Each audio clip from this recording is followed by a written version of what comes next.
Hello, I'm K.A. Statz, the writer and creator. And I'm Travis Vengroff, the producer and director, and together we are Fool and Scholar Productions. Thank you for joining us on this mysterious adventure into Cruxmont. Thanks to you, our listeners, Don't Mind Cruxmont has been featured on several Apple Podcasts top charts across multiple countries in the last week. In the drama category, we've hit number 10 in the US, number 8 in the UK, number 3 in Sweden, and number 11 in Germany. And we've made it to number 3 in Canada for fiction. These charts show just how far we've come since our launch. If you'd like to help us further, our productions are supported by listeners through Patreon. Our fantastic Patreon supporters make our shows a reality, so please check out the benefits of becoming a patron over at patreon.com/foolandscholar. Seriously, thank you for listening. And enjoy this episode of Don't Mind Cruxmont. Previously on Don't Mind Cruxmont, Dr. Kingston dove into a local pond in an attempt to save a drowning girl, but sadly, Millie Birch succeeded in purposefully ending her life. Brought in for questioning about the event, Gwen was told yet again to leave Cruxmont and was reunited with Neal, who had been apprehended attempting to unlawfully enter the local church. As they promised the constable that they would depart, Gwen and Neal packed up and left Cruxmont. When out of sight of Cruxmont, they parked and walked back to avoid drawing attention. After a heartfelt conversation and upon cresting a hill overlooking the All-Hill Orchard, they noticed a bonfire being assembled and an effigy hoisted up, waiting for the lick of flame.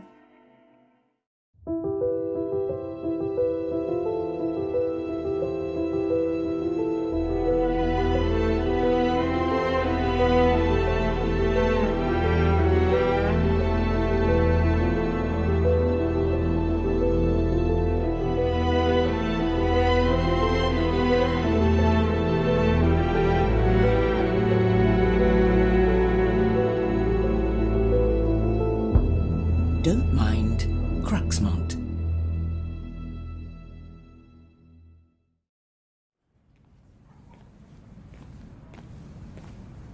Good morning. Good morning. Gwen, can I speak with you for a minute in the break room? Alone. Yeah, of course.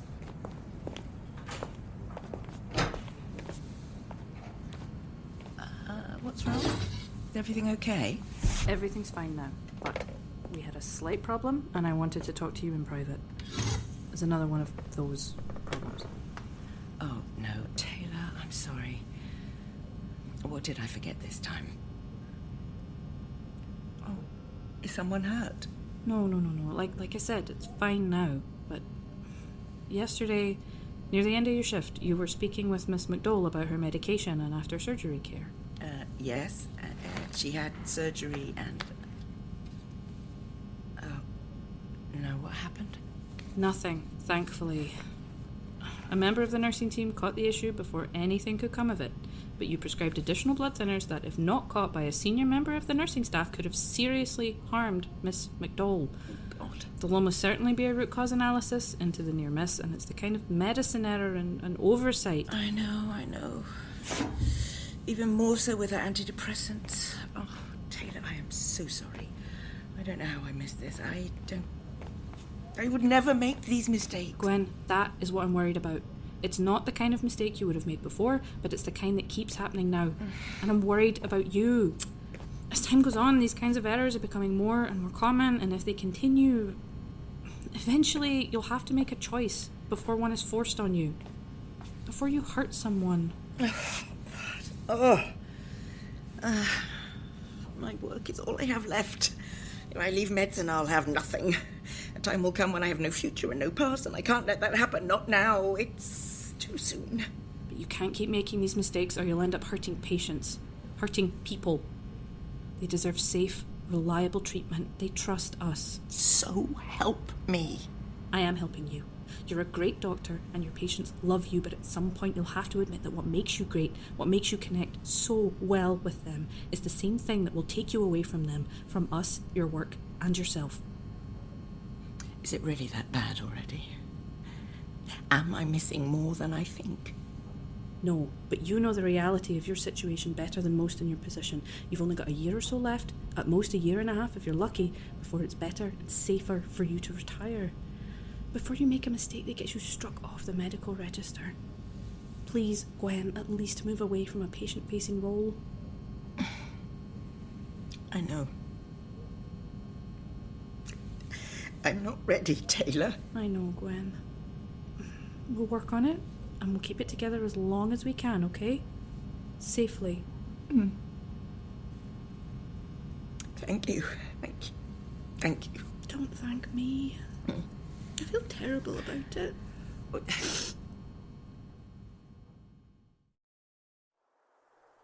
Do you see that? What's that in the festival field? Huh. More booths? It looks like a bonfire. With a person on it? An effigy? Is this part of the festival? Why do you have to burn a fake person to celebrate some plums? I have no idea. Burning effigies is not uncommon, or at least not abnormal in countries' celebrations across the UK and Europe. Bonfires themselves are really popular. You know Bonfire Night, right? Not sure I know that one. I mean, we like to burn stuff in the US, maybe too much, but we don't tend to put scarecrows or human figures on top of all of the old wood and shipping pallets.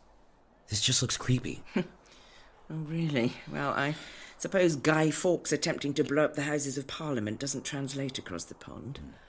Regardless, in Cruxmont, old photos of the Plum Festival show a bonfire like this one, but it's usually already up in flames for the photo, so I never saw an effigy. What's it supposed to mean?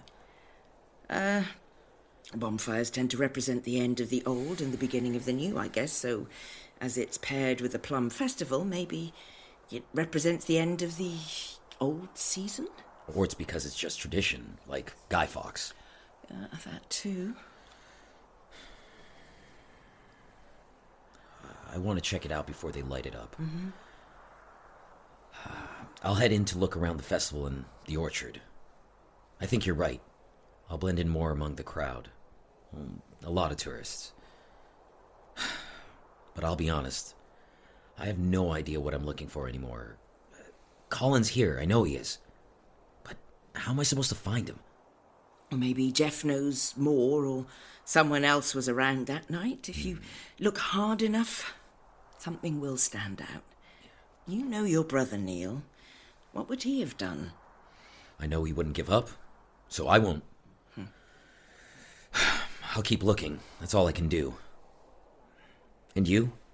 If you find anything at the church about Colin, you'll come and find me, right? Of course. Good luck, Neal. I hope you find him. Thanks. Be safe at the church. Look out for roaming constables.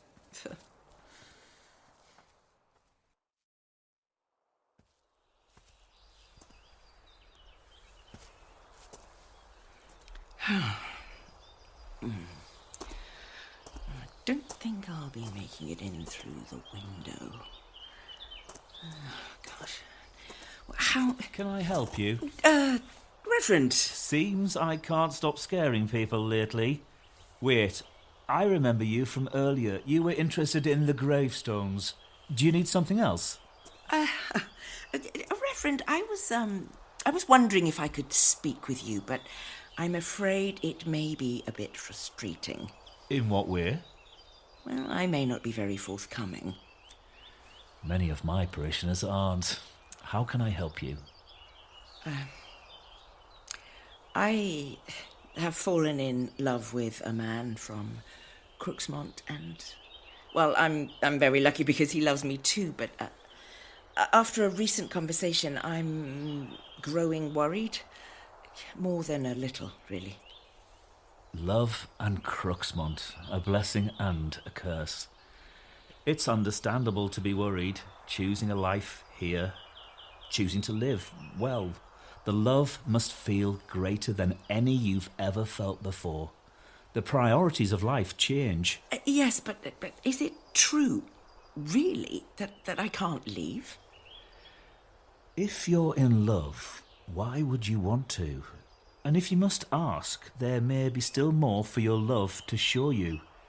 It's a small village. Who is it you've been seeing? And we're always open for weddings, though many of our villagers prefer to be married under the plum trees. For now, we want our relationship to stay private, given the situation. So that is what you meant by being hesitant. Yes, I'm afraid so. Why are you even back here, Reverend, if the church is closed? I'm picking up some banners from the storage closet for the festival. I could use your help if you have the time. Oh, absolutely, I can lend a hand. Great. Wait here a moment.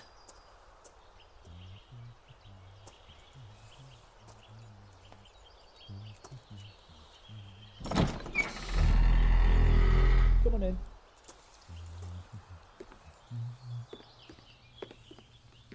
Oh, it's beautiful in here. Yes, every day I'm blessed to have the most beautiful office in the whole of Cruxmont. These frescoes. Or when were they painted? Is it the crucifix? It's particularly ornate. Yes. Do you know much about Christian art? Oh, no, not at all. Is this special in some way? Interestingly enough, it is, for some at least. It's a rare remaining depiction of an early Renaissance lily crucifix. Scurry? Here, the depiction of Christ has him crucified upon the outstretched foliage of the lily, a symbol of not only his sacrifice of crucifixion, but that most holy day when Mary received the news of her blessing from the angel Gabriel. Early Renaissance? That old? Much of the pigment has faded over the years, but yes, that old. What remains to be seen here was painted in the 15th century. It was protected with an overlayer of carved plumwood panelling during Reformation and saved from the crusade against idolatry. In 1845, the panelling was removed and the lily crucifix rediscovered yet again. Are you sure it's lilies? They're not like any lilies I've ever seen. You are quite right. We believe there was a depiction beneath it as well, painted over with the lily crucifix, and that the design of the lilies had to be modified to cover the painting beneath. Huh. Now they appear a bit more like faded purple bluebells. What did it cover? We don't know, though I'm sure it would have been spectacular in its day. The tempera paint was applied in layers directly over the previous mural, and I'm afraid it's lost. How old is the church? St. Dorothea of the Hills has been standing in some form or another since the 11th century, as early as 1100, if village oral history is to be believed. It has been burned and rebuilt, sacked and reinforced, robbed and restored again and again. Thankfully, it doesn't burn very well, and as a village home to generations of valuable orchards, well, we have a very efficient village fire brigade.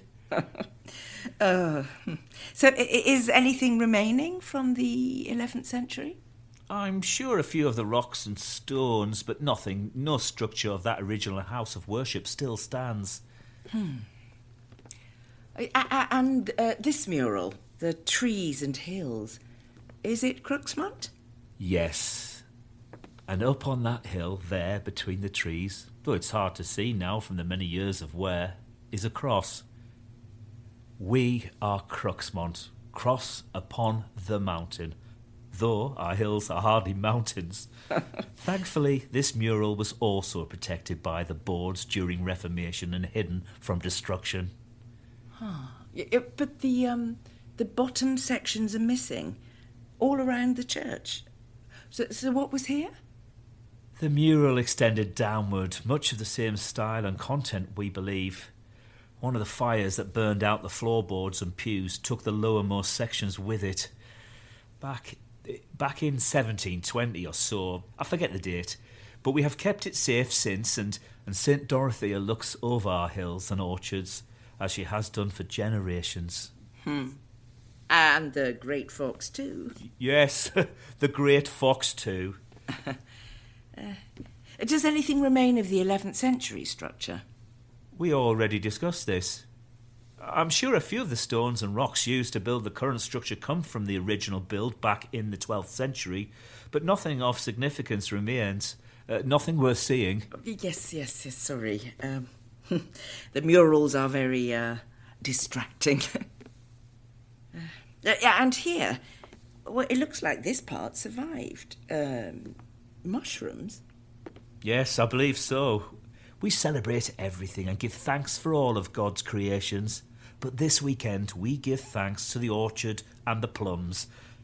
Now, if you still don't mind lending me a hand, the banners are right here. Right.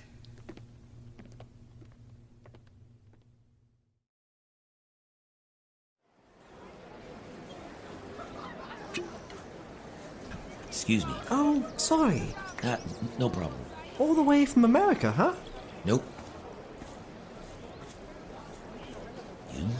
Shit. Excuse me. Hey, slow down. You should have left, you Yankee shite bag. If I did that, who'd stop your sorry ass? Fuck's sake. Are you defending little old ladies now? Yes, of course. Those are the kinds of people that you're supposed to defend, you little sociopath. Why are you out here pickpocketing tourists?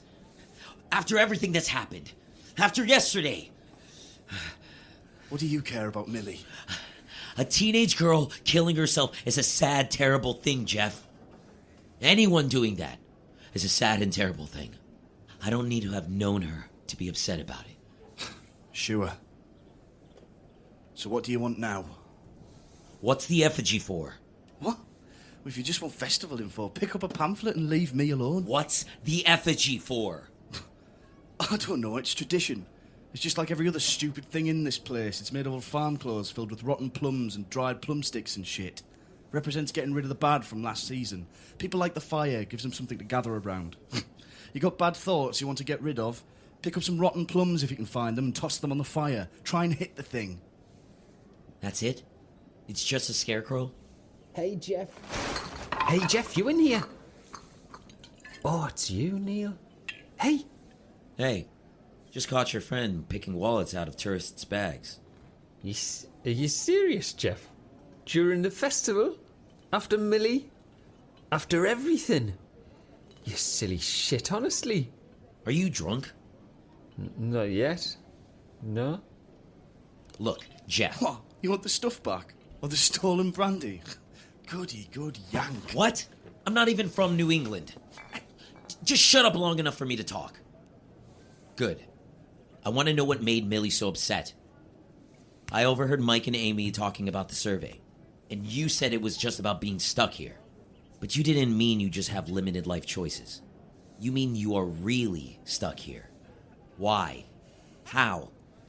What happened on the survey? Mike, stop. You're gonna get sick. Really? You're not gonna tell me. What about my brother? Was anyone else out that night? What does the constable know? Take the purses, money's still in them. Transfer them over to Lost and Found, or take the cash. Just leave us alone. I didn't ask for the money. I asked about the survey. Or why you can't leave. Or anything about Colin. But you do need to return these. Keep yourself together. What about the constable? He moved to town, right? He's not from here. Can he leave? If the survey's just a walk around town, why did it upset Millie enough to kill herself? She seemed like a really smart girl. She was. So much better than us. So what happened? It was just the teenagers, right? We're shown around town. We just see the buildings and shit. And we learn the history of us, and of old Cruxmont. We meet it, and the elders, and we're never gonna leave. Shut it, Mike. No, don't shut it, Mike. What's old Cruxmont? Where is that? So many. How can that be what happens? And so many, Geoff. So many choose to die. Shut it, Mike. Like is Millie right, Geoff? No, Mike. Hey, whatever it is, we can find some way to fix it, right? So, Millie's gone, and that's not something that can be fixed. But that's not the right choice. Get away from him. Ah, shit! What the hell, man? I'm trying to help. No, you're trying to help yourself. And your brother. You don't care about this village, but here's the thing. Cruxmont doesn't care about you either. I have to help myself and my friends. I couldn't help Millie and...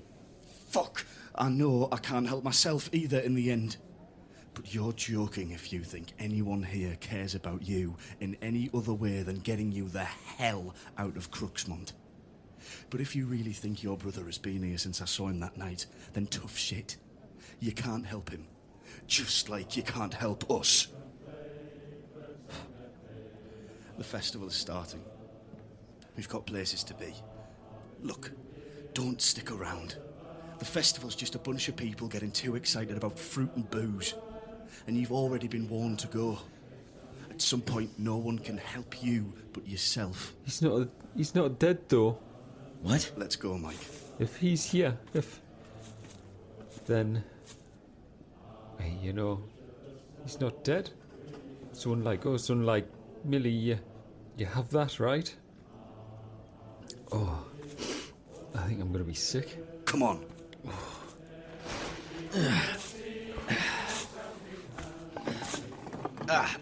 Damn it.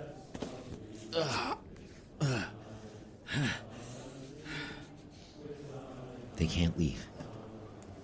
If Colin's here, he's alive. It's more than I had before.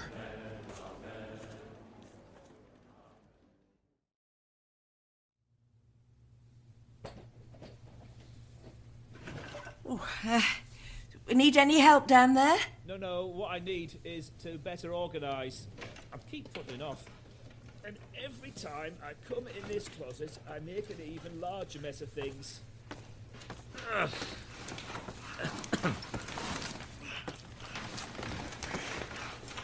Help me lay this across the pews. I'll tidy up before we go. Yep, of course. Okay. Hey, thank you. I'll be right with you. Then we'll get to the festival. We might miss the start of the singing, but we'll make it in time for the opening speech. Opening speech? Sounds very official. Our own personal Olympics. Well, at least for the kids, though that's tomorrow. Right. So, are you from out of town as well, like the constable, or did you attend training nearby? Well, given our small village and circumstances, I didn't attend a traditional theological educational institution. Oh, how so? Isn't the church part of the great system? I don't know too much about it. I'm not overly religious, though. I have my beliefs. But aren't you assigned by the bishop or similar? In most cases, you would be correct, but we are Cruxmont, and our villagers are, of course, understanding. But isn't there a registry? St. Dorothea of the Hills is technically a private proprietary chapel operated at the expense of the All Hills for hundreds of years. My parishioners do at times like to visit other churches and services in the area to experience other sermons or because they're out of town for a few days. But here, we are our own little world under God, and though our little chapel is technically private, I never turn any away from the door. As for the registry, the Chapel of St. Dorothea of the Hills is not in the books per se, and given our delicate ecosystem, we prefer to keep it as such. And your training, it's all here? Rather like an apprenticeship, yes. Children grow up as part of our community, and during the survey, any who are interested in ordination speak with me. If they wish to commit to this path, they can choose to study here at St. Dorothea's under my tutelage.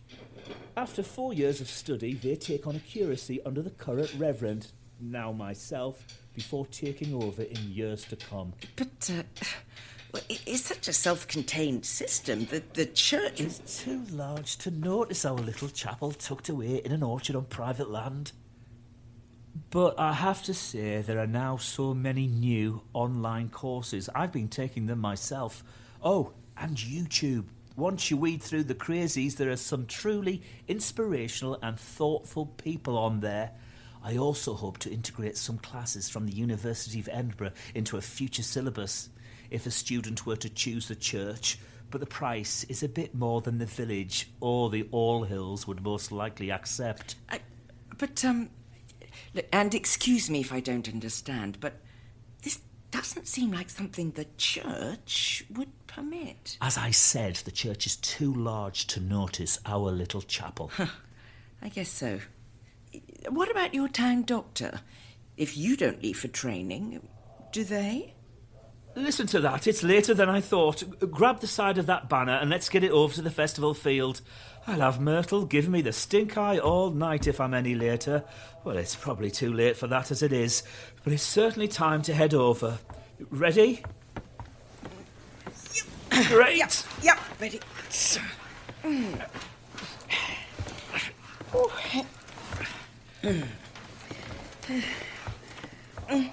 Right. Yeah. On it. Oh, you're okay. Just careful. You okay? Yep. Okay. Okay. Yep. Great. Right.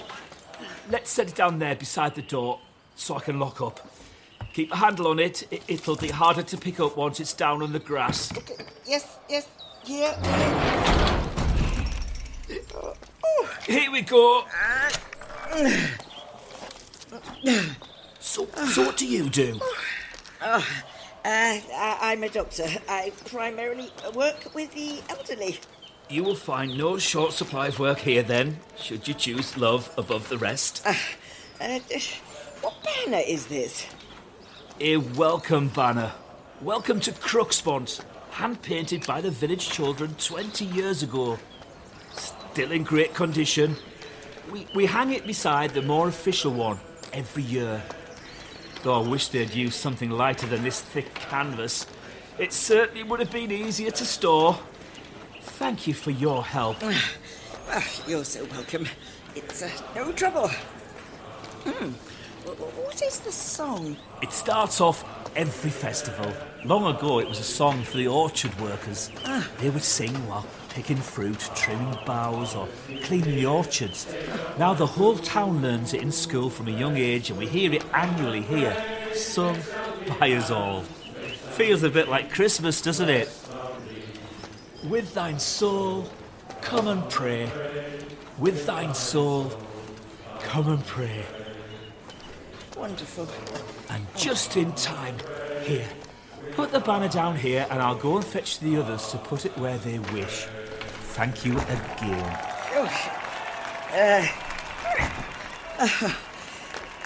Thank you.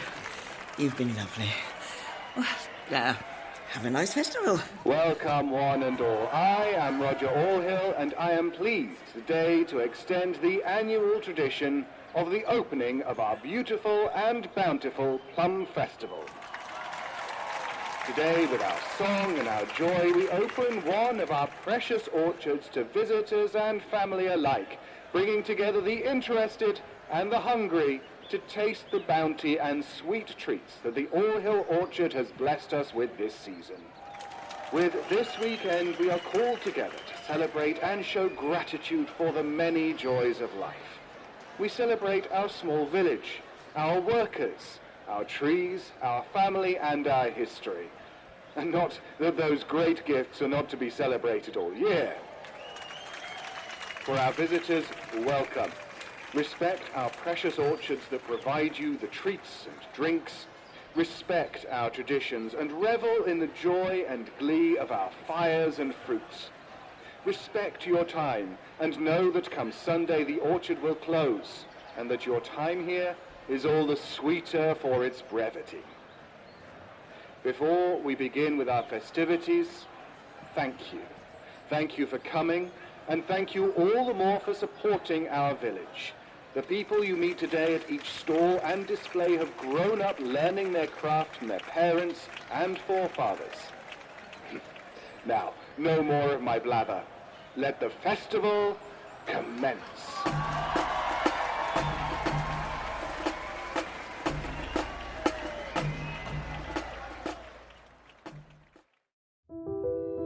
Don't Mind Cruxmont. Written and created by K.A. Statz. Produced and directed with sound design by Travis Vengroff. Edited with sound design, mixing and mastering by Dayn Leonardson. Dialogue editing by Austin Beach. And with script and casting consulting by Gemma Amor. Starring Adjoa Andoh, Daniel Demerin, Heather McLellan, Marcus Bentley, Jack Waterman, Drew Johnson, Dan Pye, and David Alt, featuring the Voicemail Choir, with executive producers Dennis Greenhill, Maico Villegas, Carol Vengroff, and AJ Punkin, with music by Stephen McLellan and Travis Vengroff. This episode would not be possible without the support of our listeners on Patreon, so please consider supporting us there at patreon.com/foolandscholar, or by sharing this show with a friend. This episode is copyrighted 2022 by Fool and Scholar Productions. Thank you for listening.